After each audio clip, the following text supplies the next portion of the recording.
Israel News Today ASTU asks for Israel sanctions for Gaza war as it happened. The day in summary. We'll end here tonight. Summary of today's lessons. The federal government launched Australia's largest ever renewable energy tender, which the Commonwealth will underwrite. Prime Minister Anthony Albanese called it extraordinary that X, formerly Twitter, did not remove Wackley church stabbing footage after E-Safety Commissioner orders. After his platform refused to remove the recordings, Greens Senator Sarah Hanson-Young called Elon Musk a tech thug and cowboy and said he should front up here to Parliament. Simon Birmingham, the shadow foreign minister, said the opposition would accept government penalties for social media companies that don't remove content that harms social cohesion.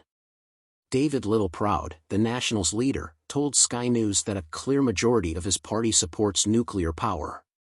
Global financial turmoil has caused the Treasury to lower its growth predictions for key economies before the federal budget.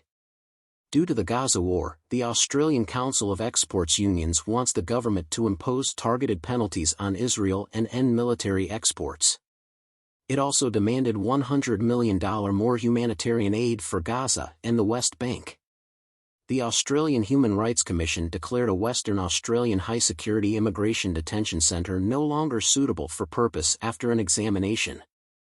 After Katarina Carroll resigned last month, Steve Galszewski became Queensland Police Commissioner. Erin Patterson, accused of murdering and attempting to murder her relatives by feeding them a mushroom-laced supper, may spend 15 months in detention before a committal hearing, a court heard. Murujuga traditional caretakers want an immediate investigation into the media leak of a sensitive Burrup Peninsula report. Sydney Airport's international traffic is nearly back to pre-pandemic levels. Police shot and killed a man at a rest area south of Gladstone, Queensland. A local company signed an agreement with a major U.S. automaker to send electric utes to Australia from mining operations. Many thanks for your company today. Tomorrow morning after 7 a.m., we'll have all your news live. See you then. After killing teenager, crocodile euthanized. Last Monday, wildlife officers euthanized a big crocodile thought to have killed a 16-year-old kid in the Torres Strait. Queensland police said the adolescent and a 13-year-old boy tried to swim back to Saibai Island from a broken-down dinghy early Thursday morning last week. The younger child survived. A representative for the Department of Environment, Science, and Innovation said wildlife officials found the 4-meter animal responsible during floodlight searches on Friday night near where the youngster died and killed it on Saturday. Mookie said the budget picture was so dismal that NSW was probably guaranteed to lose its AAA rating with two of the big three agencies. One of the two, Moody's, kicked the tires earlier this month and isn't downgrading NSW. Guardian Australia quoted Moody's Ratings Vice President and Senior Credit Officer John Manning.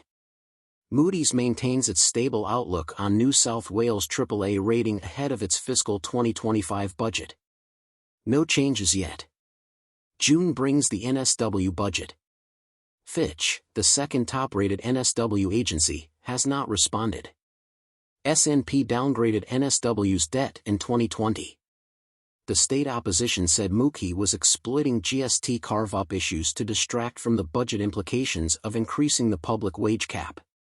The Legislative Budget Office announced before the 2023 election that Labor will use productivity improvements to offset rising salaries, but the coalition claims this has not happened. Health experts warn of the possibility of nitazenes among Australian drug users, as former New Zealand Prime Minister Helen Clark advocated for a second safe injecting chamber in Melbourne.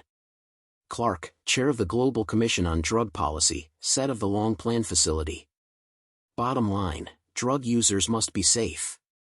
This is why a center is crucial. I hope it happens. The first is plainly successful. At the World Health Summit regional meeting, Clark called for drug decriminalization, public drug testing facilities, and safe injecting sites to combat synthetic opioids, which are already causing an epidemic of drug deaths in North America. ACT, NSW, VIC, and SA have identified nitazenes. Some nitazenes are 10 to 100 times stronger than fentanyl, a synthetic opioid.